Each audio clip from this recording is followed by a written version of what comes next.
All right, here we go again, your MDM buddy, Rod Bautista TV. So today we have update for a new iPad OS or iOS 26.5.2. Yes, guys, this one is new release. Today is June 30, 2026. So we have new release iOS or iPad OS 26.5.2.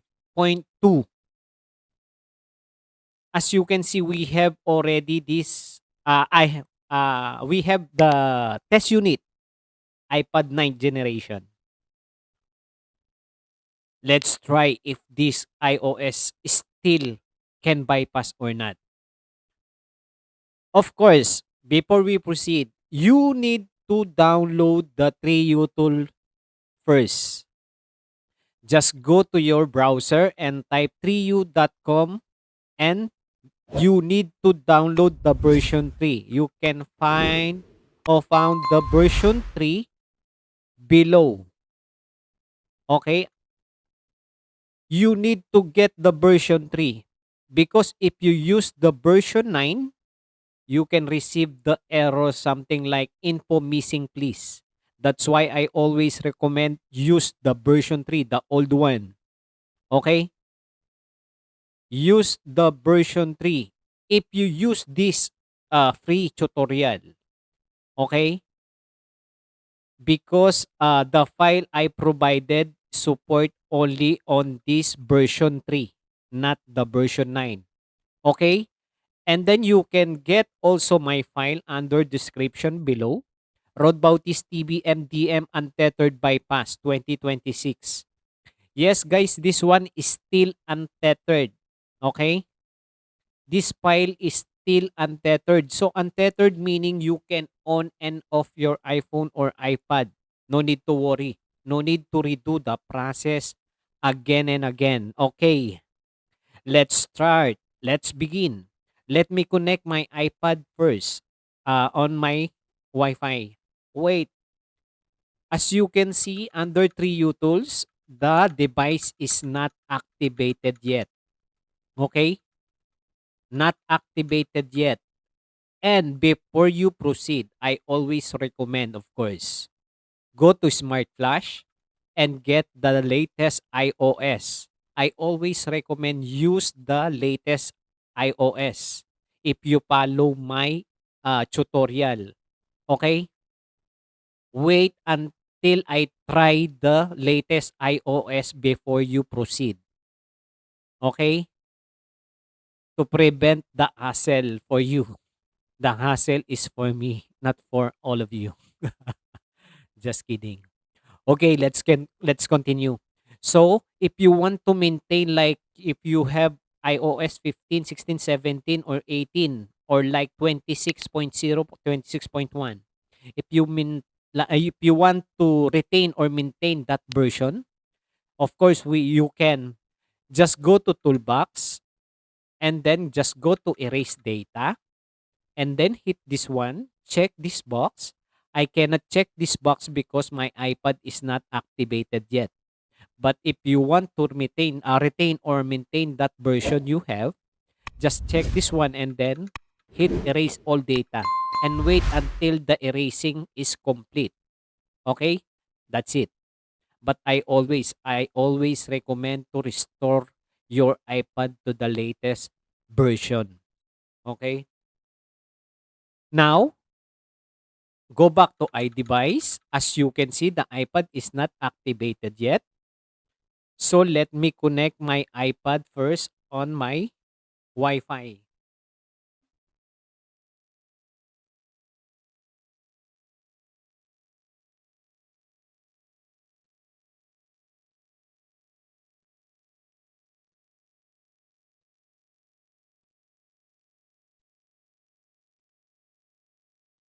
And then this one guys I already restore. Okay? Already restored because as you can see, I downloaded already the file. If the file is not downloaded, you can see the option here download. Okay? After download, very easy. Just make sure this one is selected, and then just select also the quick flash mode and then flash, and then wait until the flashing procedure is complete. That's it. Okay? After you flash or restore, go to your iPhone or iPad and then activate. So, as you can see, device management. This one is under MDM lock. As you can see on your 3U tools, iDevice, now the iPad is activated. Guys, this tutorial is not only for iPad. Supported also iPhone as long you running iOS 15 up to 26. Not iPad only. Support also for the iPhones. Okay? So the activation, we have the two option to activate your iPhone or iPad. We can go directly to iPhone or iPad, just connect to your Wi-Fi and then wait the device management status came, and then meaning that iPhone or iPad is activated. We can also activate using 3U tools. So, as you can see, activated. If not activated, you can see the option here. You can click the activate the device. That's it. But this tutorial is, I tried to activate the iPhone or iPad using Wi-Fi. So, now we have the uh, device management status for our iPad.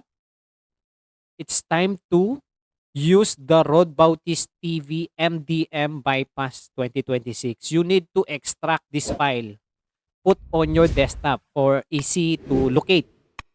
Okay? Now, after the first step is activate your iPad, and then second one is open this folder and then locate the Rode Bautista TV MDM Bypass 2026. Guys, this one no need to run the administrator. Just click this one, double click your mouse. That's it. Because if you run this one administrator, this tool is this bat file is not work.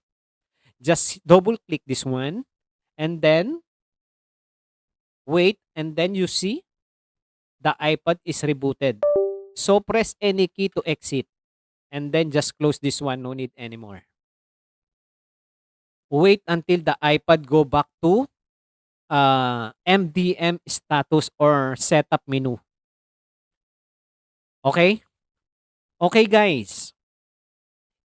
If you lazy to follow this kind of tutorial like free, this one, this tutorial is free. Okay? If you lazy to follow this kind of tutorial, or you follow this tutorial few times already, few attempts, or like you attempt second, third, fourth, fifth, still your iPad or iPhone is not cannot bypass. I always recommend using paid tool like PassPub. Yes guys, PassPub is trusted tool. Okay, let me show you PassPub. Just type passpub.com. Yes, guys, they have a lot of things here you can choose. But I always use the passpub iPhone unlock. This one.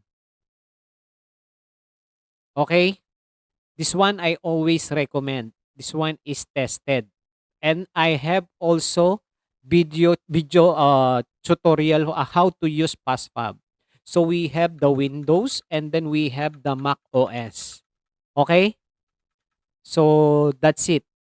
If you're looking for an easy way to remove mobile device management, or MDM, from a supported iPhone or iPad that you're authorized to manage, I highly recommend checking out PassFab iPhone Unlock. I've been using the MDM bypass feature for my own workflow because it's simple, fast, and beginner-friendly. The process only takes a few clicks. Connect your device, select the Remove MDM option, and follow the on-screen instructions. One thing I like about PassFab is its clean interface. You don't need advanced technical skills to get started, and both Windows and Mac users can use the software. If you're searching for a reliable MDM removal solution for supported devices that you own or have permission to manage, PassFab is definitely worth trying. You can find the download link in the description below. And if you enjoy iPhone tutorials, MDM tips, and the latest iOS updates, don't forget to like this video, subscribe to the channel, and turn on notifications so you never miss an update. Okay, let's continue. So after you run the bat file for the Rode Bautista TV MDM untethered bypass, now go to Toolbox and then Backup Restore and then View All Data Backups and then hit the plus sign here, Add Backup, and then locate this folder, Rode Bautista TV MDM bypass. If you open this one, you can see this folder also. This one is a backup file. This one is modified backup. Okay, so Rode Bautista MDM untethered bypass, this one, okay? Just click OK because I have already. No need to click OK for this computer. Okay, after that, so we have the backup. The backup is ready to restore. That's why I recommend using version 3. In this part, you can receive info missing please if you're using version 9. Okay? Now, let's continue. Restore all backup. And then next, wait until the verifying files done or restore the backup done. Start recovery. Hit start recover. Okay.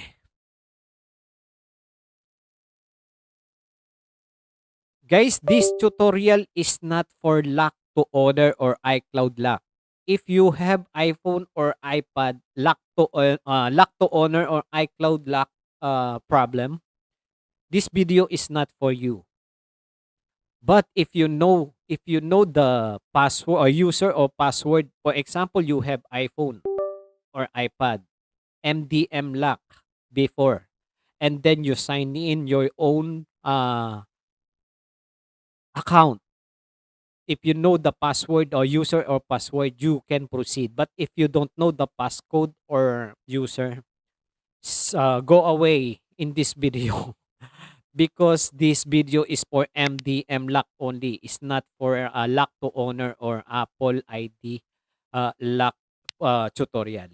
Okay, and this tutorial is for educational purpose only. Okay, that's it. Wait until the iPad go back to setup menu. And then guys, once again, this tutorial is not for only for iPad. This tutorial supported also all iPhones, all iPads and iPhones. As long you have running 20 as long you have iOS 26 up to 15 to 26. As long you running in that iOS. Okay? You can proceed. So wait until the iPad go to setup menu. This iPad is very slow already because this one this one is old iPad already, 9th generation. So as long this iPad is supported for the coming iOS, I can continue this journey for the MDM bypass. But if you have iPhone, extra iPhone MDM lock, you can send me one. You can catch me. Rodbautis168 at gmail.com. Okay? You can send me one. Okay, that's it. I think the restore backup is done. Just hit OK and then close this one and then go to iDevice. Now, let's proceed. Guys, if you see the restore complete, just continue. And then, guys, if you see the data and privacy in this part, 100% still can bypass this new iOS 26.5.2. Let's continue. And then, guys, once again, take note. Stay away under iOS o iPad OS 27 because the 27 we can bypass but tethered. Excuse me. So tethered meaning we cannot on and off your iPhone or iPad. You need to redo the process again and again. That's why I always recommend you bypass using untethered. Untethered, no hassle. We can on and off your iPad or iPhone. No need to redo the process again and again. So if you want use the iOS or iPad OS 27 is up to you. So you still can bypass but is tethered. After bypass you cannot off your iPad or iPhone. Or else you need to redo the process again and again. So I have already video for the iOS 27. If you want this, you can check this out. You can watch this video. You can see you can find the thing. That's why I'm saying like this one is tethered. You can watch this video for more information. Okay, that's it guys. We have a successful bypass iOS 26.5.2.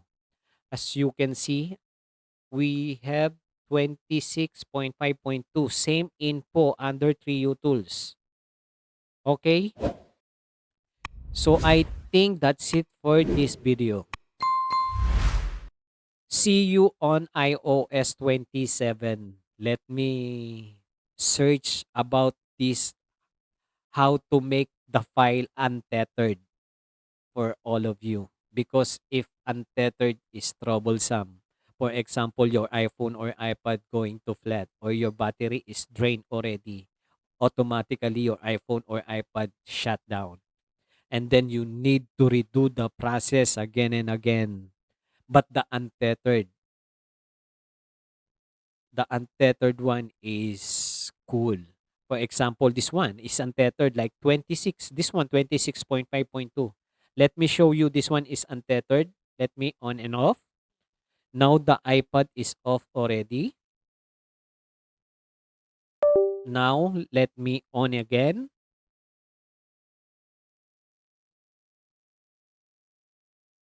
This one must directly to the home screen.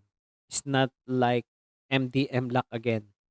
That's why I'm say this one is untethered.